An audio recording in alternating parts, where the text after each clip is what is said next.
Cullen live in 1 minute.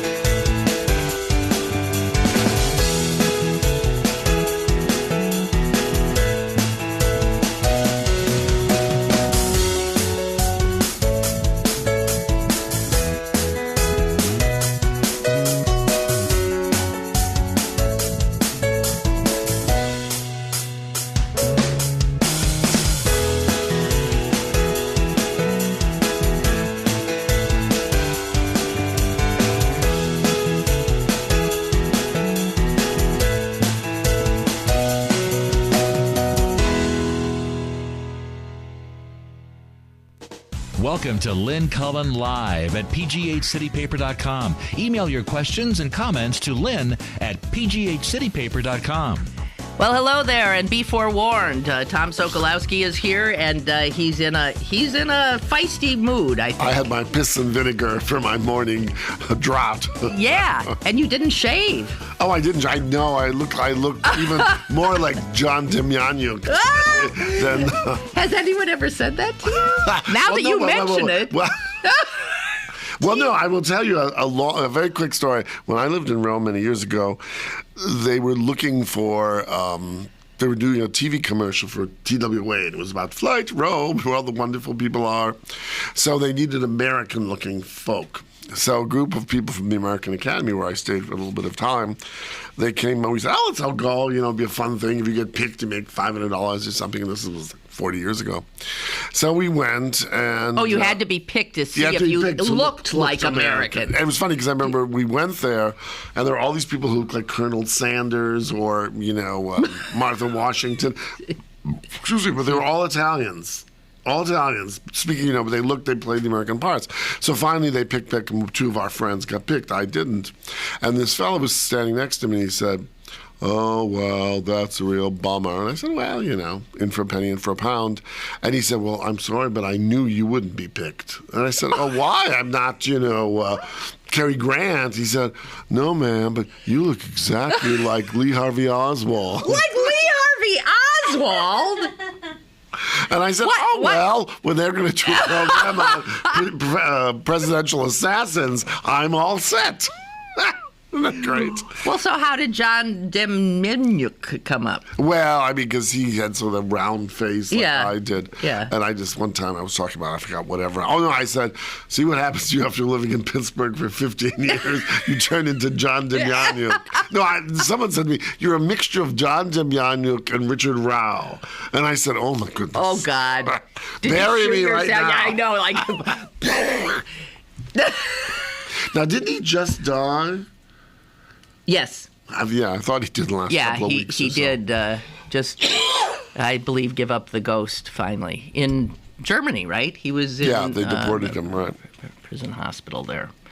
Oh, what a lovely thing to talk about. Yeah, well, let's not.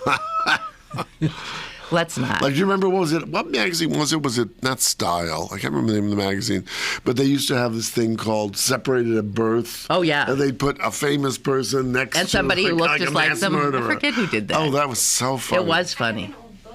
You have a whole book of them? Of them, yeah. Yeah. Yeah. I don't look like any, although some people think I look like, although she's an actress, nobody knows who she looks like, Mercedes Rule. See, nobody even knows what she looks like. No, her features are much more... They're broader. Broader than yours. You're much more right. petite. Petite? Nobody ever called me petite. Well, your features, I'm saying the whole of you. Will you look at my nose? Will you look at my mouth? Well, but now Mercedes Rule is sort of like one of those huge maws. You're in a very critical mood I am today, yes. Okay, yes, you are. Oh, yes. Oh, are you looking at Mercedes Rule now? Uh-huh. A little bit like me? A little bit. She's a very good actress. At least I've seen her in... Yeah. So, nah. No, she's more ha-cha-cha than Lynn is. Will you... Like, she could have been an exotic dancer. Listen, guys, the audience cannot get involved in looking at pictures. So that's true. Okay. Thank you. Well, actually, let's talk somewhat about things in your field of expertise. Oh, yes, bile. Bile? A PhD in bile. I was thinking more along the lines of art. Oh, yes. The B word. All right.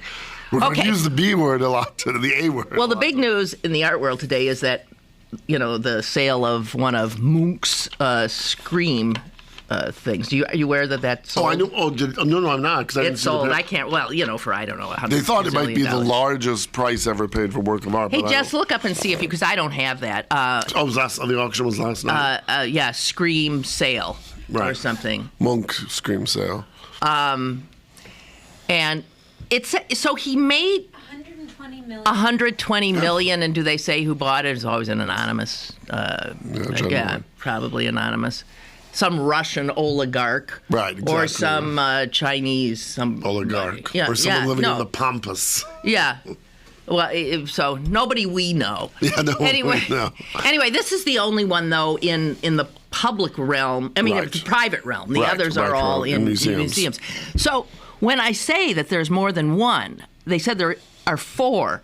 What does that mean? He painted the same thing 4 times? Well, very often, we think of that in the post-Warhol mode of being, copies or so. I mean, with inverted commas around But them. it's not like a print. It's No. But I mean, all the way back to antiquity, artists would say, you would like another one of those? Okay. So they do paint it. Oh, they do often make multiples, right? So he did 4 of those. Right.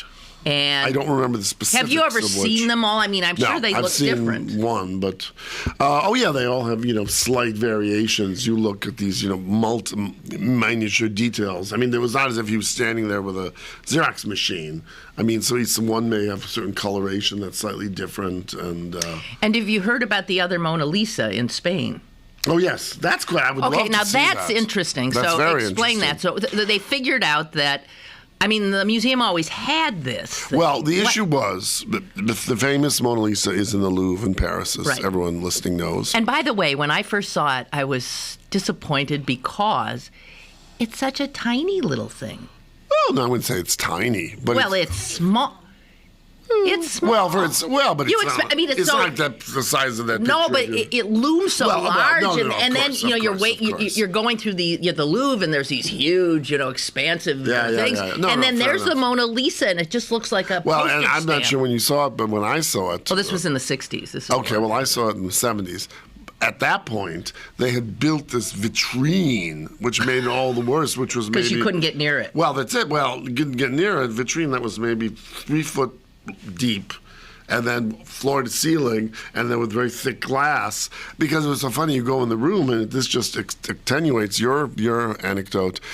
In the room, on each side of this, are 2 other absolutely lovely Leonardos, but no one's looking. No at one those. looks at them. And in front of this vitrine, there's a line of maybe 200 people all trying to see it, and you're not supposed to use flash. So what happens is the guards have a switch. So every time they see someone, they flick the switch off of the light in the vitrine, or they have this big pizza paddle, which they'll stick in front of your camera so you're taking a picture. I mean, and the scene is so crazy. But to go back to why you brought this up, so of course, given the fame of the picture, and what makes it even more extraordinary is the fact that Leonardo, although probably one of the great geniuses in the visual arts of all time, made the first drawing of a he was helicopter. He was amazing. Like he was like autodidact. Just a genius. Yeah, just a genius. But he turned out very few works of art. I mean, if there are maybe 6 paintings, I can't remember the exact. No, there have to be more than that. Let's say 10 paintings, lots and lots of drawings. But this painting became so famous because of the enigma of who she was. It's in a portrait of him in drag, which has been seriously thought to be true. Anyway, so there were lots of copies, and this painting that has been in the Prado in Madrid was thought to be a copy. And they copy of the original that he had done? No. No. It was thought to be probably a student. Well, maybe no. That's all getting to that. Sorry, I'll not a stop student, interrupting. but an artist who maybe 100 years later made the copy. Oh, I see. Okay. So the picture came out, and the woman who was a curator really was very interested in it, and she got everyone to agree to clean it. Because one of the big problems when you're cleaning a work of art of that period is when you clean it, unless you're absolutely meticulous in the removal of the varnish and the dirt in the varnish, you can remove some of the pigment underneath. I can't even imagine how you do that. Because those paintings of that period are done by doing these very thin glazes. Think of glazing on a piece of candy, which have just a little tint of them, and you build them up so there may be 7 or 8 glazes. So you may be removing the last bit of glaze. Anyway, so they cleaned this picture, and what came out was the fact that the colors were amazing because it's interesting. It was always said that, I hope I'm not boring your audience, that one unique thing Leonardo did, which was to unify all the colors, because there's blue and there's green and they could stick out like a mosaic. He covered the whole work with what was called sfumato, which means a kind of smoky veil. And the smoky veil then unified all the colors. Like, if we were sitting here in bright sunlight, all the colors we're wearing would seem much more intense than they are, and you're sitting here in a darker room. But you put some kind of filter over. Yeah. And So the problem was that everyone felt, if you clean the real Mona Lisa, you'd remove that, and that would be killing the painting, and maybe in 100 years they'll discover some way of doing it, blah, blah, blah. So anyway, as she looked at it, she saw that it was so exactly the same and subtle that her view was that this work of art was done by a student or a collaborator of Leonardo's, we don't know, who sat next to him as he was painting this. And literally did stroke by stroke what he was doing. That's what because you could tend to see some stylistic differences, because there was a guy back in the early 20th century named Morelli who said that, when you're painting the face of the Madonna or whatever, face of Newt Gingrich, you're focusing on that. Well, how did you get from Madonna to Newt Gingrich? No, wait. The point being, but when you're doing the earlobes, you don't think about it, and you always do earlobes the exact same way. And he said that if you look like you compare earlobes or toenails or fringe, that never changes because it's so much sort of viscerally part of who you are, but you don't use your creativity. That's when you just sort of... Just do the earlobe. You just do the earlobe, right, because it's not so important. So anyway, she knew that wasn't by Leonardo, but it was so close. And there was something, I can't remember the specifics, in one line that we can't see in the Leonardo. There's color that you can see in... Color, and then there was something about the arm There of was the an chair. armrest. Yeah, an armrest, right, exactly. That you can't see in the Mona Lisa. So that this, shows that probably if we clean the Mona Lisa, it would. But what was the most interesting was the fact that one hadn't really heard of assistants doing something quite that way, sitting next to one another as you and I are. But also how different the color would be of the Leonardo. And also, it also puts into this picture, if it is, I can't remember the woman's name who is La Gioconda, but, maybe she was already so famous that they wanted another copy. But also some people are thinking that the person who was the copyist was his lover, whose name I can't remember now. B- on my test. But anyway, it was his lover who was also an artist. Leonardo's lover, who was a beautiful young man. So it's really interesting. So right now, if you go to the Louvre, the painting has been lent to them for 3, 4, 5 months, and I think you can see them side by side, fairly proximate. Oh, cool! There's a good reason to jump on a plane to Paris. That's right, now. And have your café au lait. Oh yeah. And then go and see the paintings, and then go to Le Moulin Rouge and see a bit of tail, and then go and have a beautiful Coquille Saint-Jacques at a beautiful cafe, and come back to Pittsburgh. Oh, now listen, stop it. All right. Okay. So that's that little bit. But I even forgot how. Art issues. We brought up Munch's Scream, right. and the cut that you do more than one, and then that made me think of this Mona Lisa thing. Okay, so I think, we'll check that one. Art topic 1 off our list. Oh, wait, to go back to Leonardo, another interesting thing is, and your listeners may have heard this, in Florence, in the Palazzo Vecchio, in the main reception room, there's been a fresco by a man from the 16th century named Giorgio Vasari, who was a well-known artist, but more specific than his his visual artistry, he was the first one who wrote a major volumes of biographies of Italian artists. And people look at it and say, oh, Giorgio said this about, Lynn Cullen on the 13th day, she, blah, blah, blah. Anyway, in that room, there was a famous fresco by Leonardo called the Battle of Anghiari, and by many it was thought, and supposedly by Leonardo himself, his greatest work, a huge fresco of a battle. And then, because he was such a genius, as we said before, he hated to wait in doing fresco, you have to do so much wet plaster a day, and then you wait for it to dry, and then he couldn't bear that kind of thing. So he sort of screwed around with it. But what that meant was, in time, even during his own lifetime, it started to fall apart. So, at some point, Vasari, 100 years later, did this fresco. We always thought that Leonardo had fallen off the wall or something, but now it's thought that he just painted on top of it. They put like a wooden false wall, and then he frescoed his painting. And because there's a place on it, and some drapery, and there's two little words which no one had ever seen before, and I can't remember the exact words in Italian, but it says, if you translate it, seek and ye shall find. Wow. So it was like a little mystery, a little, So anyway, so there was a huge debate over the last 2 years about whether they should drill and see. Well, they've drilled, and huge debates. Like, you're ruining So what is behind it? Well, they've done the first borings, drillings into the plaster, and they have found pigment underneath of the period. So the chance, and the thing is, some people say, oh, you can't take down Vasari, but what you can do very easily, I mean, it's been done many times. There's a Da Vinci behind it. Well, yeah, it's like, Dan Brown. You basically take linen or canvas, and you put some kind of glue on it, and you smush it on top of it's a huge fresco. And then you just yank it off, and the fresco will come with it. They've done this in many instances. Oh, God. Can you imagine? And then you replace it.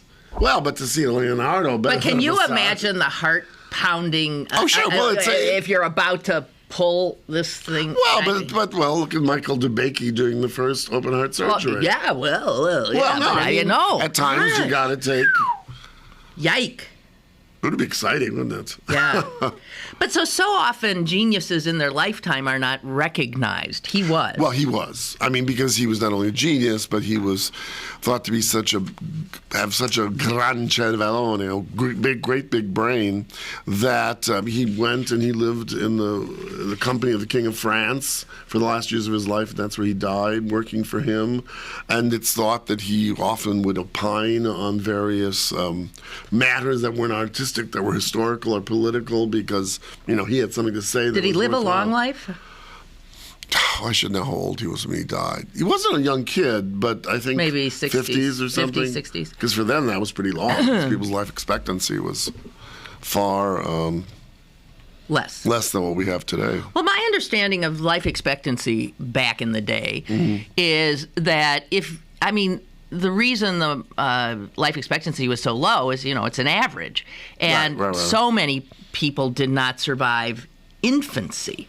Right. And childhood. Right. But if you made it through all of that into adulthood, you could. I mean, there are a lot of people who lived into their 80s or 90s because they'd made it out of the scary time of childhood. And then where it sort of plays with those numbers is when periods of like bubonic plague or floods or insanitation. I mean, just not things that are even above just plain insanitation and things like that. No, it's true. Well, that's why people used to have, I think, even into the later 19th century, had many children because in America, children would die. They just died and died and died. But I mean, you look at the founding fathers; many of them lived to be very old. That's true. Very old. Sure. Okay. My next topic for you. Thank you. And this also has to do with provenance. Provenance, yes, right. Which means the artwork's history. Okay. And you could say, for instance, that I have a Warhol, which, as you know, I say, although it's the disappearing Warhol. Right. You know, my little Campbell soup yes, drawing. I have to show that to you someday. You did. I did? Yes, I think when we had supper at your house, I think you showed it to me. I don't think I did. Oh, well, maybe not. Okay. I don't think I did. Oh, should be saving it up Yes. to tantalize me. So, you can say you have it, but there are often these experts, right, who decide whether or not that is in fact true. And in generally speaking, there is for every artist somebody. Like Warhol had. Now, what I did is the difference, for example, is what provenance is about is basically fact. So what that means is if I'm the artist and I have done this painting and I photograph it and I sign it, and in my account books I say, I painted a picture of Lynn Cullen on May 3rd, blah, blah, blah, and then I give it to you. So you have proof. Right. But then you die. Wait a minute. Right. You die. Yeah. Then you give it to your son. He doesn't like it, and he gives it to a museum or something or other, and all that is documented. Then you say, you have a straight case because it's just like a baby's lineage. You have a birth certificate, blah, blah, blah. Where the other side of it comes in, which is what we'd call connoisseurship, is when you don't have all of that and you have someone who has looked at my work, Warhol's work, Leonardo's work, enough that even without a good provenance, factual history, they can tell. They can just say, Warhol, Leonardo would never have made a line that way. I've looked at a zillion of his lines. He never would have made that line. And that's when it gets quickly, because you'll find sometimes that even among the best connoisseurs, well, it's like doctors with their opinions. They're wrong. Yeah. And you'll find, like, over history, and I can think of hundreds, dozens of well-known works of art, and you look at the binder, let's say in the museum, it will say, in 1950, Tom Sokolowski said yes. In 1970, Lynn Cullen said no. In 1990, someone else said yes. Right. Because it's so dicey sometimes. So one of our listeners, Paul, sent me a press release from last year. But the press release clearly says that early in this year, I don't know if it's now happened or not, the Andy Warhol Authentication Board is no more. Right. And this was a board that was that was the one who said, like, if I wanted to say, is my Warhol a real Warhol, that's who I would have gone to? Well, not necessarily. Not with that board is a particularly interesting thing. Well, it doesn't exist anymore. No, it doesn't. I mean, because the notion is normally when you're looking at something like, and what their work was going towards ultimately is something called the catalogue raisonné. And it's the French term for meaning this is the orthodox listing of all the paintings that, as of 2012, we, given our both our historical fact and our connoisseurship skills, say are by Warhol. In the future, it may turn out we learn, and when they publish then a kind of addendum to these catalog raisonnés, they'll say, oh, these 6 pictures have just recently come to up to the fore, and we want to add them, or we're going to take a few down, because in the case, and that's technically just about is it or isn't it. But there's so many Warhols out there. Well, but in the case of the Warhol Foundation, because I know a lot about this, more than I will probably say, but theirs was equally about the value of things. Because let's say if someone was to come to me as former director of the Andy Warhol Museum, I'm not saying I know more about Warhol than anyone in the world, but probably I'm in a very small group of people who know an awful lot about Warhol. And they'll say if Tom Sokolowski approved it, I'll buy it. But many people, if the provenance isn't so good and they don't get to someone like me or a comparable expert with another artist, they'll say, well, hey, I'm not going to buy this at auction for $20 million, then find out, it's not worth a dime, right? So the Warhol Foundation, in a sense, the Authentication Board was a lot about that. The reason they closed their doors was the way copyright and patent law works in this country is that you can sue, even though these are people saying, well, this is my connoisseurship, then people could sue and say, hey, you just said this work is fucked up, pardon my expression. So they didn't want the liability? The liability, that was it. It was due to the liabilities. Okay, well, Paul, who sent me this, said some people who have documented, historically verified, and been personally gifted art to them by Warhol have actually had their art denied authenticity by the board with no comment or rationalization. The board has even gone so far as to actually stamp in red the words denied on the back of the art, virtually rendering it damaged. All right. Yeah, it's like Scarlett, what's her name? What was her name? Hester Prynne. With the A on her, no, it's her chest. But if they get it wrong and do that, I mean, that's right. It's hard to wash off. No, it was indelible ink. So it was saying this property is condemned.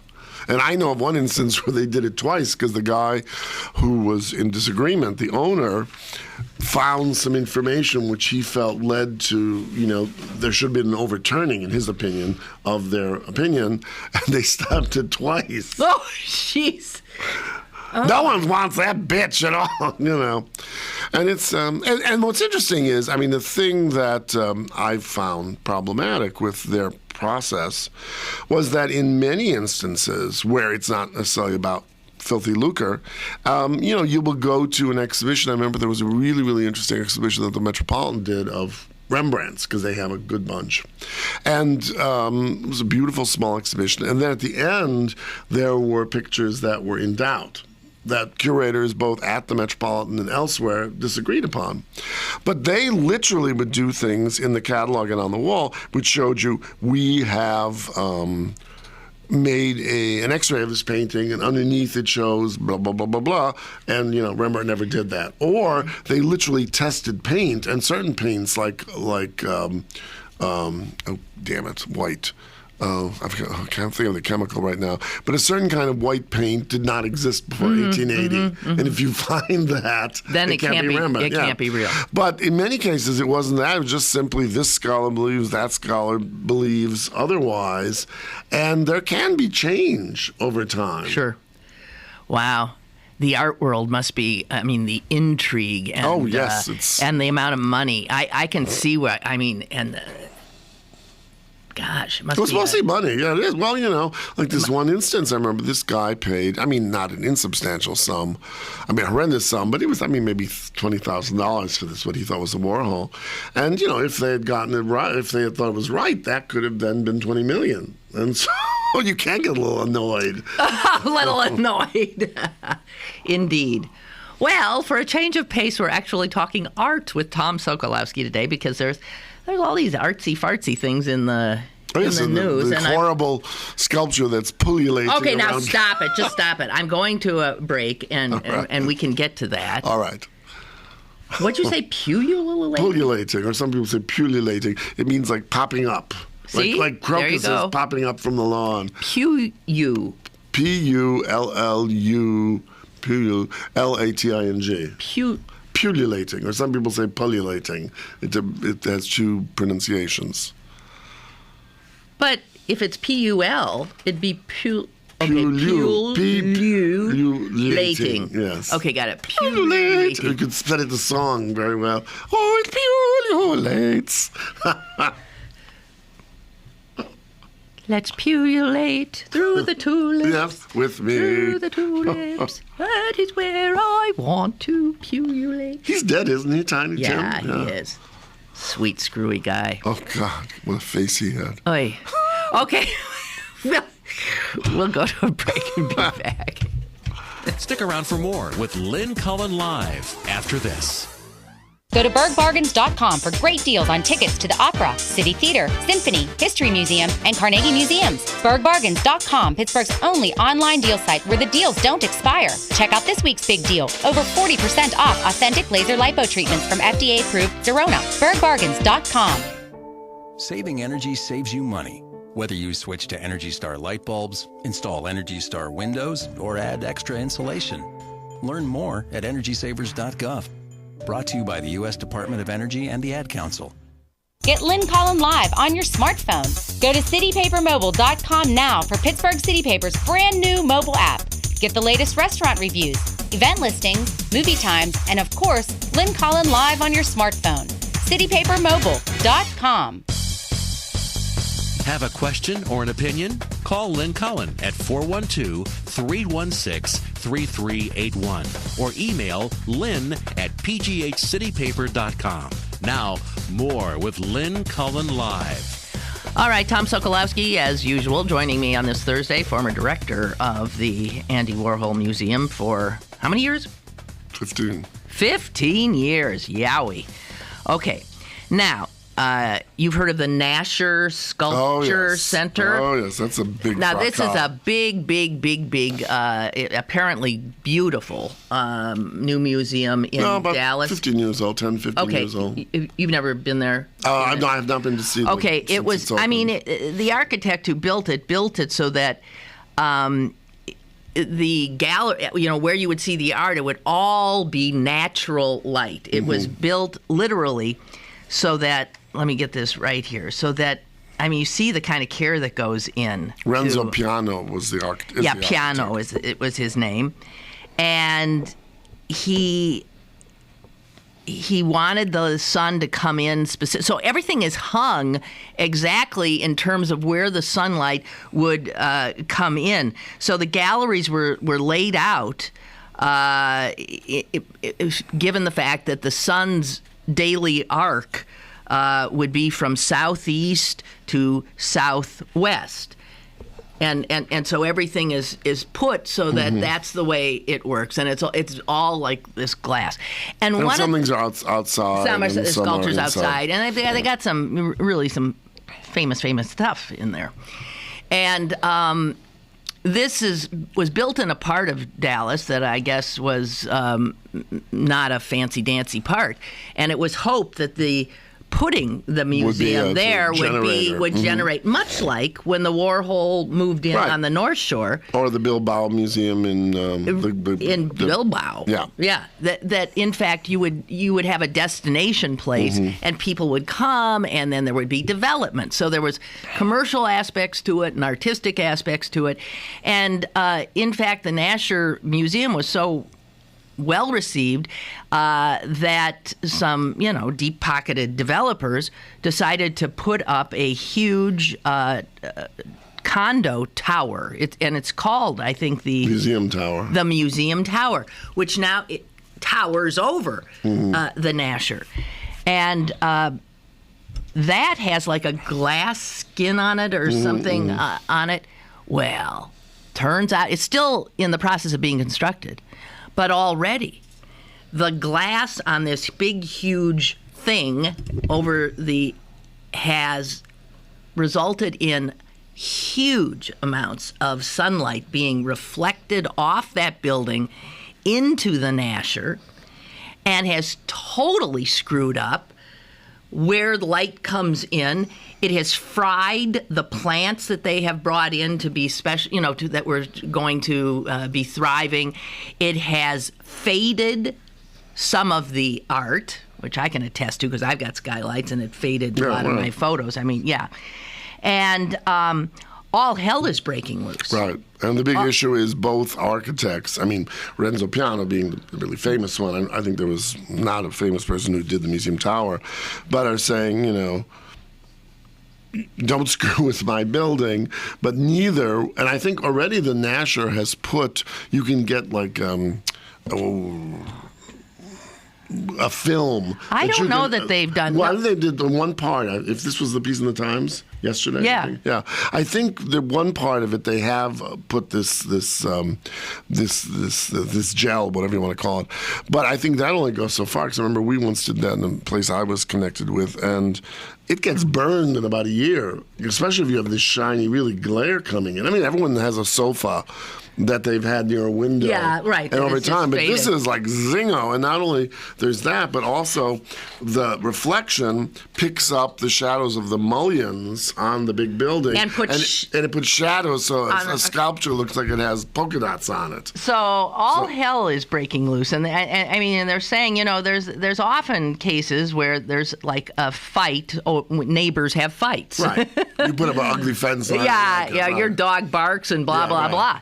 Well, this is like a neighborhood fight, only you've got these two. You've got art and commerce. Right. And another wrinkle in it is that the $200 million museum tower, the condo building, get this, is owned by the Dallas Police and Fire Pension System. Oh, I didn't remember that. And 4 members of the Dallas City Council are on the board of the pensions.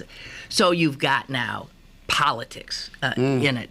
And it's turning into a huge, huge mess. So they say that this has the uneasy relationship between cultural organizations and the neighborhood changes that occur when they come. And I was wondering if, in fact, I mean, you located the Warhol, or I don't know if that was you, in an existing building. Well, that was before me, but yes, right. Exactly. Yeah, so it did not have that kind of impact where, Right. People were freaking out. But there was this sense that the Warhol would be part of this renaissance. Or it's like on the I have north friends side. in New York who have this one in particular. I hadn't been to see them in their home for a year or so. And I walked to them, I said, oh my God, you used to have this great view. And of course, what happened was they tore down some 2-3-story buildings across the street and put up a tower. So these friends who used to be able to look from 38th Street up to, now 70s, all they see is, some, what do you call it? Person, standing about in their nudity in their bedroom or something. So there's really nothing you can do about that. No. And this glare thing, although I suppose someone who they do all these lighting tests and all that when they're building these buildings, but, sometimes you just can't know what to do. And, there may be nothing that can be done. There's one artist who has actually insisted that the museum take his art out. Oh, really? Who's that? James Turrell. Oh, yes, sure. Oh, well, his work is so totally about light and shadow, so I could see it probably just bleaches his work. And they've had to take down a Picasso because it was in direct. So, I mean, it's... Here's what's one expert, one artist type says. This is a cultural, civic, and commercial tragedy. The museum is a masterpiece, and the building and the garden were perfectly designed. And now come these, the rubes, the developers, without even consider. What were they thinking?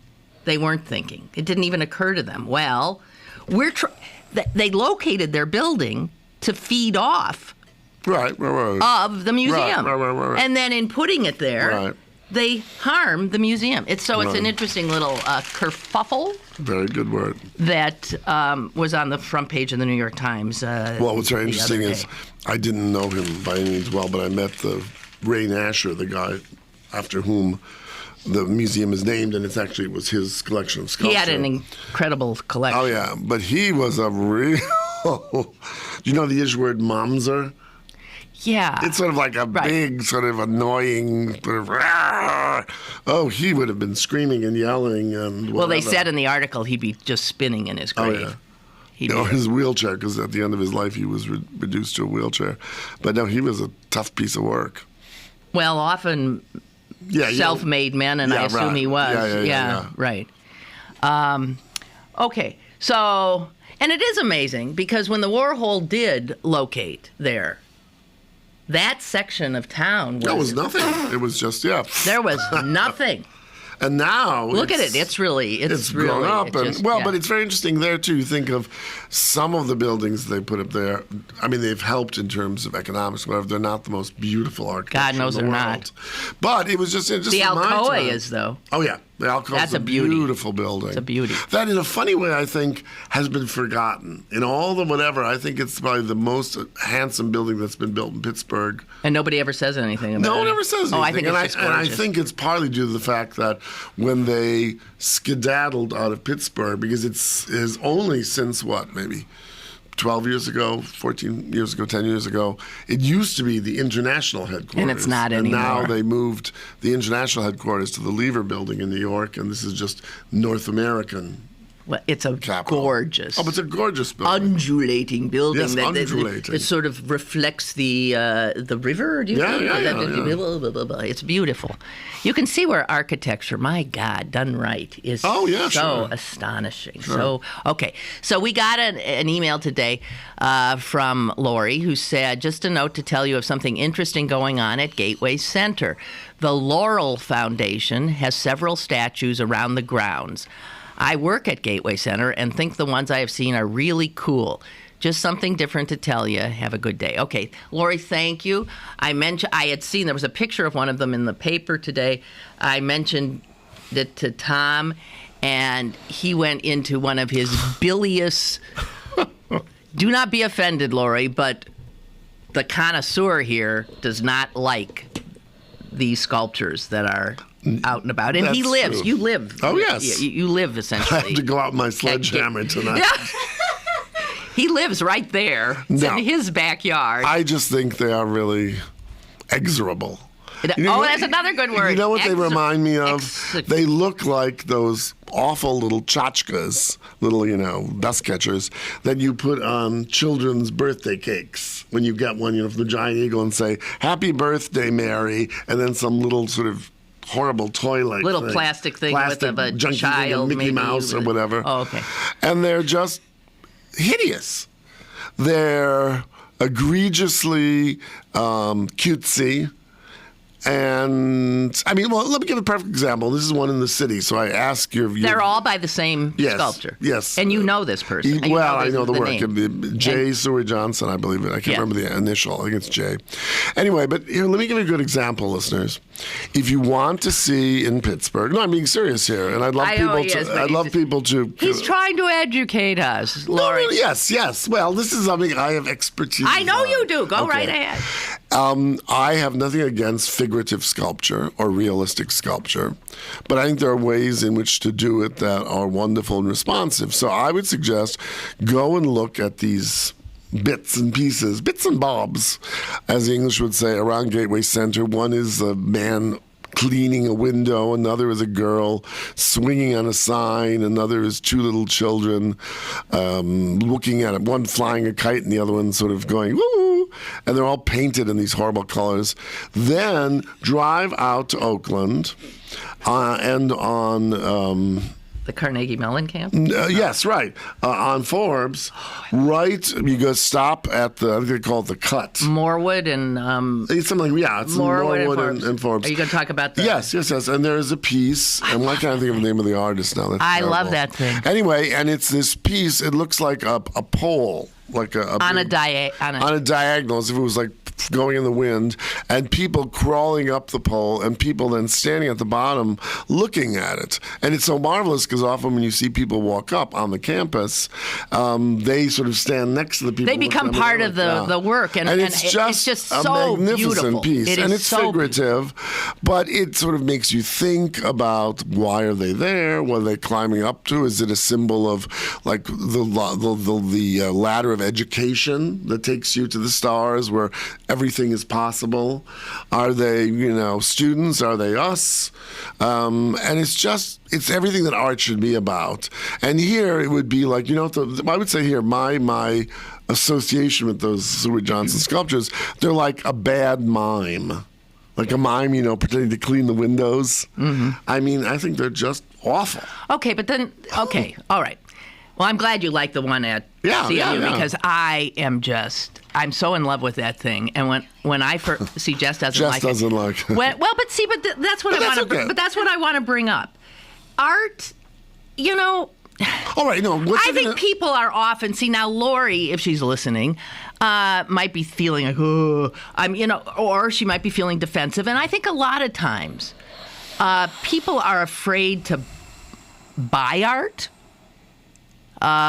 Because people like you would sneer at what they liked.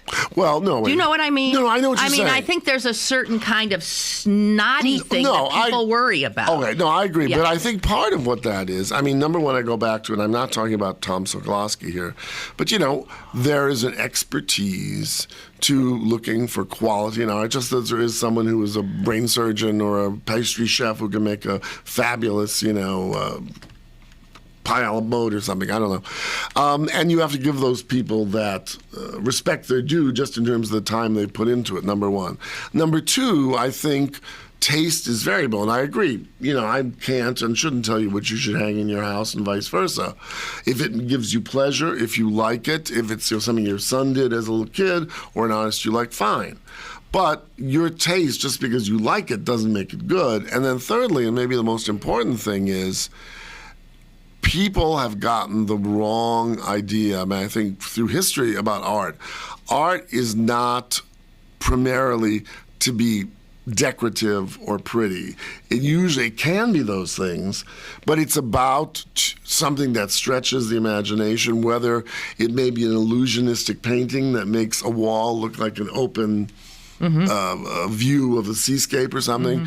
It may be a portrait that may be photorealistically correct, but then just add something like we were talking about the Mona Lisa.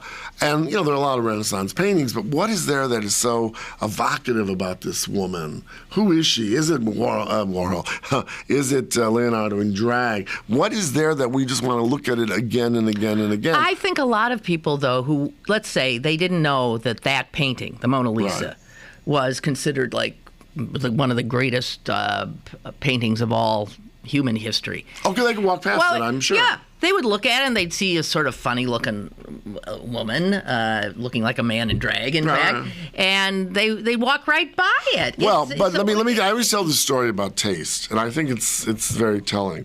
My grandmother was this Polish lady, and in the 20s there was a store in Chicago called Stop and Shop. Maybe it was even earlier than the 20s. And my grandmother had moved with her family from Buffalo, New York to Chicago. So at that point, we working class Polish people, and she went downtown. And at that point, you wore gloves and you wore a hat and all that, what proper people did. And she went on the bus, and we lived where my grandparents lived, was the same neighborhood, far south side of Chicago, and took an hour-long bus ride and went to this Stop and Shop, and it was sort of like the Whole Foods of the day. And she was looking at all these things, and she saw olives.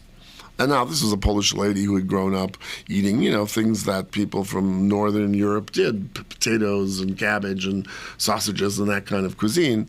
And she saw olives, and they were introducing them, and so my grandmother bought some. Didn't taste, just bought some, and she got back home. She'd never tasted an olive? Never tasted an olive. But this woman who was selling like a makeup person, oh, do you love the new shade of blue? And so she got home, and she had one, and she thought, ugh. And she gave one to my grandfather, and he said, ugh. And so then she thought she would boil them, because olives are hard. And they made it even more horrible. Well, zip through, 40 years later, when I was born and raised, I remember my grandmother always had at dinner, and then we too, when they would come over for dinner, how you'd have with drinks or something, a relish tray. Yes. And my grandmother loved olives by then. But the point was, it was something so radically different for her palate, that when you think about it, olives are a very intense taste. But she learned to like them. But it's not something, good art is not something that is easy to understand. Okay. But this snob thing, I just want to, I got to take another break, don't I? Jess. Okay, quick break, and then we'll come back to this subject. Okay, bye. More is on the way with Lynn Cullen Live. Pittsburgh City Paper's annual restaurant guide magazine is available now. Plus, Christina Perri, Marilyn Manson, and Pop at the City Theater. Pittsburgh City Paper available at over 1,700 locations throughout Western Pennsylvania and on the web at pghcitypaper.com. Sokolowski Med Spa is Pittsburgh's newest med spa, offering the latest in skincare treatments and medical-grade skincare products. Their providers have years of experience with aesthetic treatments and technologies such as Botox, Restylance, Juvederm, chemical peels, Retin-A, and spider vein treatments. They offer a discreet, personalized environment with only the best quality proven services and products. Call them today for a free consultation. 412-259-8628. The Sokolowski Med Spa, 412 888-259-8628. Now, it's back to Lynn Cullen Live at pghcitypaper.com. Okay, welcome back. Tom Sokolowski here with me. We're talking art. I used to be so uptight about, I was one of those people who was intimidated by people like you and people who knew or pretended they knew, because there's lots of those around. Oh, sure. And then I had the good fortune of befriending someone who owned a gallery, and I just got more comfortable with art. I was around it, and I even started to argue with him. He would say, "Isn't this beautiful?" I'd say, "I think it's a piece of crap." And I realized it didn't matter. He definitely knows more about art than me. God knows. But I decided I'm not going to be intimidated. I like some things, I don't like others, whatever.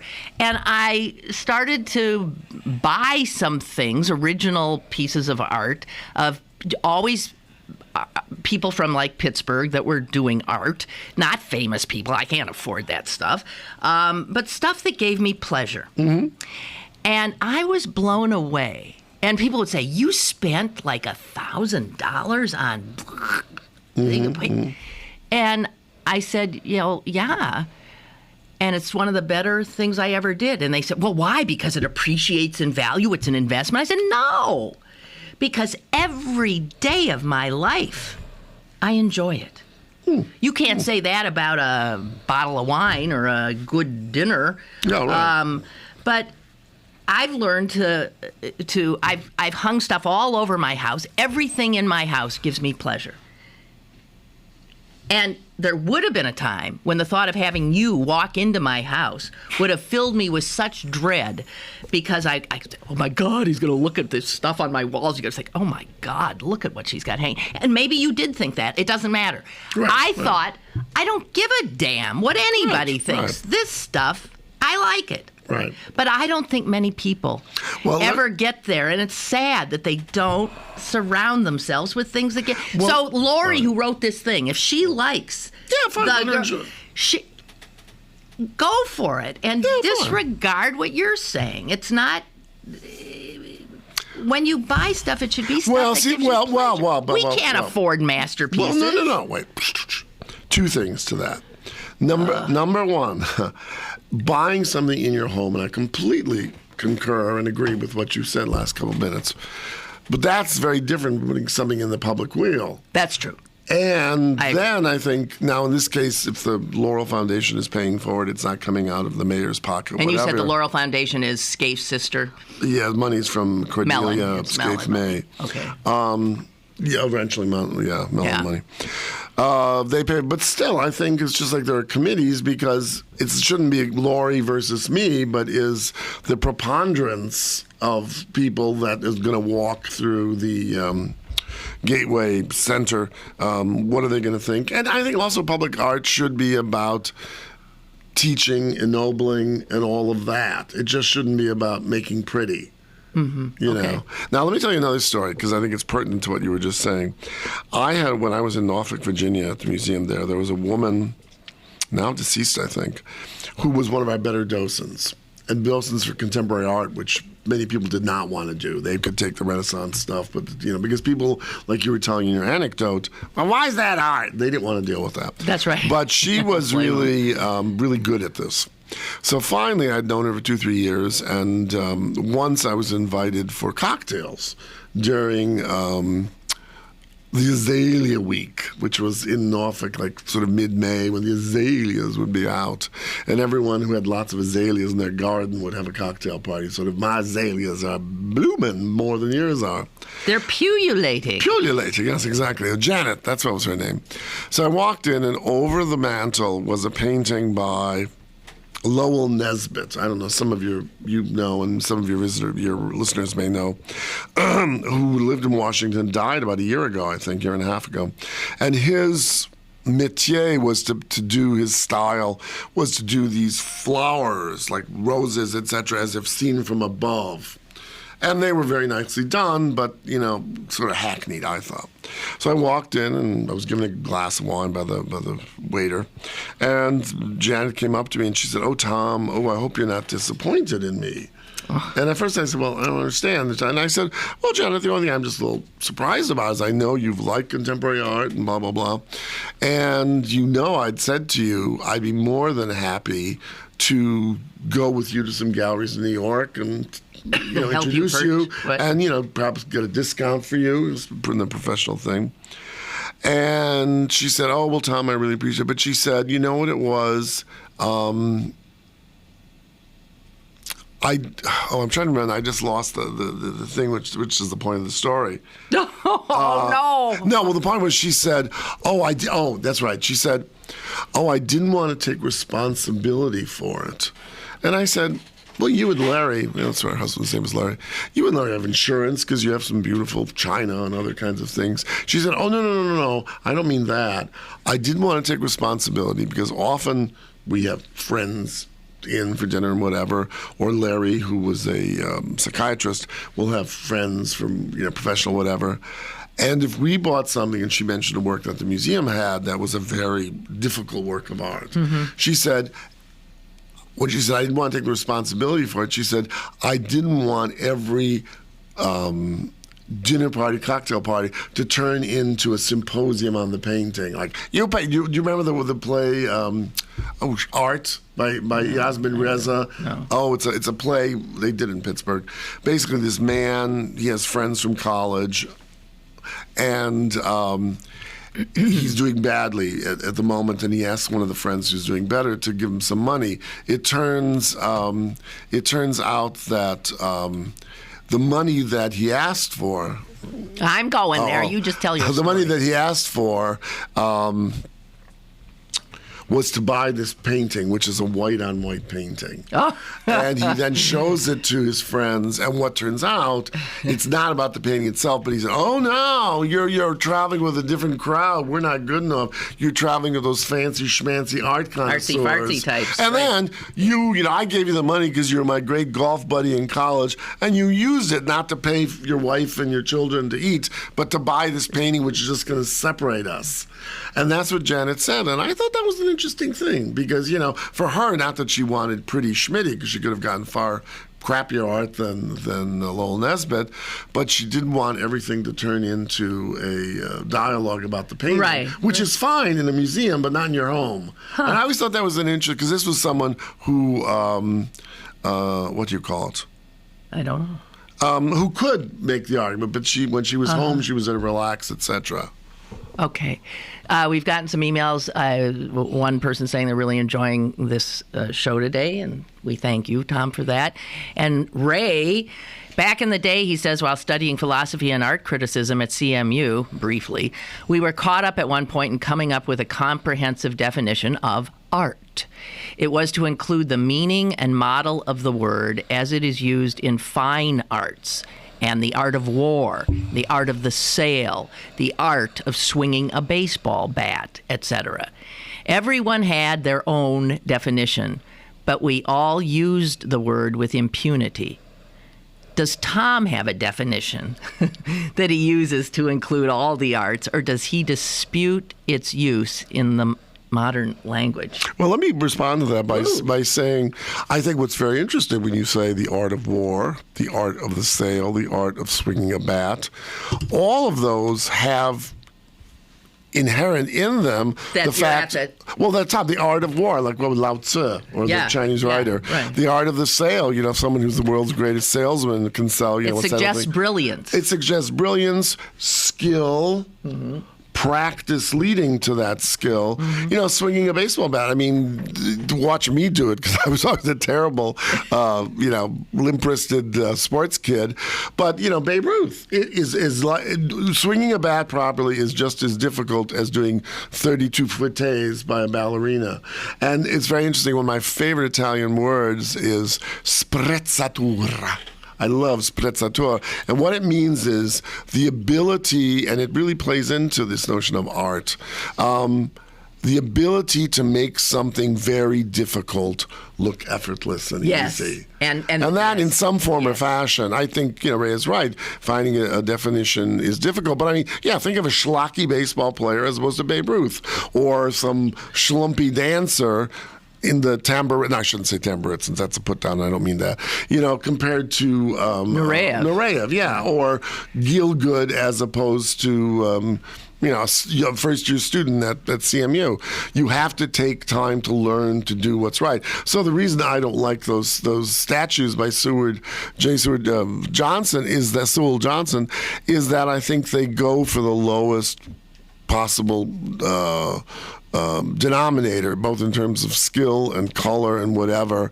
And I hope that. So you're saying also that they're missing the opportunity to elevate. Right. The public who would come and in what contact and what art used to mean. There were two aspects of art: skill and craft. Basically to mix paints, carve, weld, and steel, and then idea, or idea, as we'd say in modern English, which meant the conception. And all the great artists would say the second was the most difficult. Like I say, well, how am I going to paint Lynn Cullen? Well, she's a raconteuse. She is a newscaster. She's a journalist. She's a mother. She is a Jewish person. She's hilariously funny and articulate. How do you bring all of that out to do a portrait of her? You just don't click. You get some moment where she's just about to say something, and everyone who sees that portrait says, "Oh, I'd like to meet that person." It's just not about capturing your puss, and that's where art comes into it. Yeah. Boy. And this masterclass is over. Well, thank you. Well, thank you. And I'm sure I'm saying that for everybody who is listening. Thank you very much. Well, thank you. It was fun. Boy. You are a connoisseur and an expert.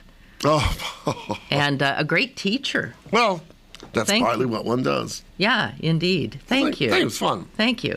Will we see you next week? Yes, or are you definitely. flitting around someplace? Yeah. Tom will be in jail having decapitated the little girl on the swing. Right. For defacing public art. Well, one quick thing. If many people know of, if they've never seen it, the little Jungfrau, the little mermaid in Copenhagen Harbor. Well, there was a time some years ago when people would go and chop the head off, and it would be like they'd fix it back up, and then they'd chop it again. Yeah, and it's cute. I've seen it once, but it is sort of schmucky. Well, it's sort of kitschy too. And it was done basically, where the story everyone knows from Hans Christian Andersen. Right. It was a lovely story, but this just plops her down. But now it's very interesting. The last thing I'll say is a group of Norwegian artists have set up this sculpture that's going to be just 100 yards from it. It's going to be a little boy. Merman, I guess, made out of stainless steel, and whose eyes will wink. The little Jungfrau. So that should be a trip. Okay, so after you go to Paris to see the two Mona Lisas, off to Copenhagen with you. To see the winker. Wonderful, wonderful Copenhagen. Da-da-da-da, the sea. Once I sailed away, but I'm home today. Singing Copenhagen, wonderful, wonderful. Copenhagen for me. Danny Kaye must be dying. That's great. Bye.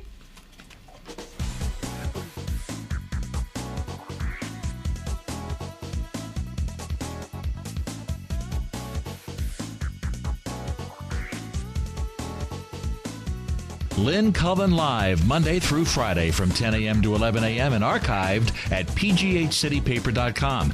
The opinions expressed on Lynn Cullen Live are those of the host and do not necessarily reflect the viewpoints of Pittsburgh City Paper, Steel City Media, and its advertisers.